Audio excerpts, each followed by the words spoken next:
За сонголт өгөх хэрээр улс төрчид нийгмийн эмзэг сэдвээр тоглолт хийж энэ ажлыг бий чадна хэмээн цээж эдэлтэн гарч ирдэг. Тэгвэл 2012 оноос хойш яригдж өнөөдрийг хүртэл хэрхэн тодорхойгүй байгаа дөрөвдүгээр төрөх хэмлэг хязаа ашиглалтанд орох вэ гэх асуудал үүсгээд байгаа юм а. Өнөөдөр нийслэлийн хэмжээнд үйл ажиллагаа явуулж байгаа төрийн эмнэлгүүд ачаалаа дийлдэггүй. Үүнээс улбалан Эрдэнэт үүр харамсалтайгаар амнасаа алдаж байгаа тохиолдлууд гарч магадгүй. Харин энэ амлалтыг сануулах үүднээс инхрийн үрсээ халуун сэтгэлээр үлгийдцгөө их хүмүүлгийн аяныг эхлүүлсэн байна. Энэ аяны гол зорилго нь нийслэлийн дөрөвдүгээр амарч газрын царцаасан барилгыг ашиглалтанд оруулах хугацааг түрэгтгэж олонний дуу хоолойг ил гарган барилгыг яаралтай ашиглалтанд оруулах бүхэл арга хэмжээг авахд оршиж байгаа юм байна. Ярамгийн дэнчдэр баригдаж эхлээд 5 6 7 жилийн нүүрийг үзэж байгаа. Дөрөвдөр төрх эмнэлгийн санхүүжилтийн асуудал нь бүдгэрсээр байгааг энэ тодруулаад энийг усын төсвийн хөрөнгө оруулалтаар шийдэгдсэн байгаа.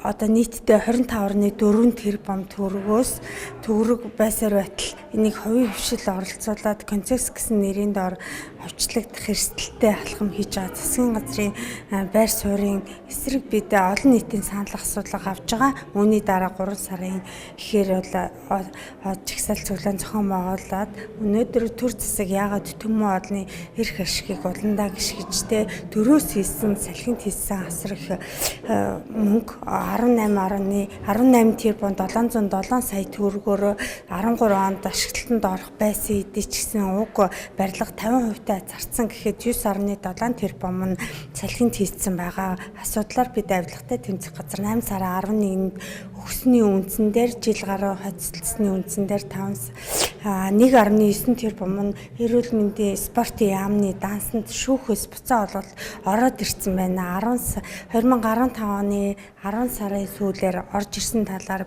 бид нэр яам дээр нь очиж санхүүгийн албаны дарга мэрэгчлэнүүдээс тодруулах авсан энэ тухайга албасаар одоо хүртэл мэдэгдээгүй байгаа.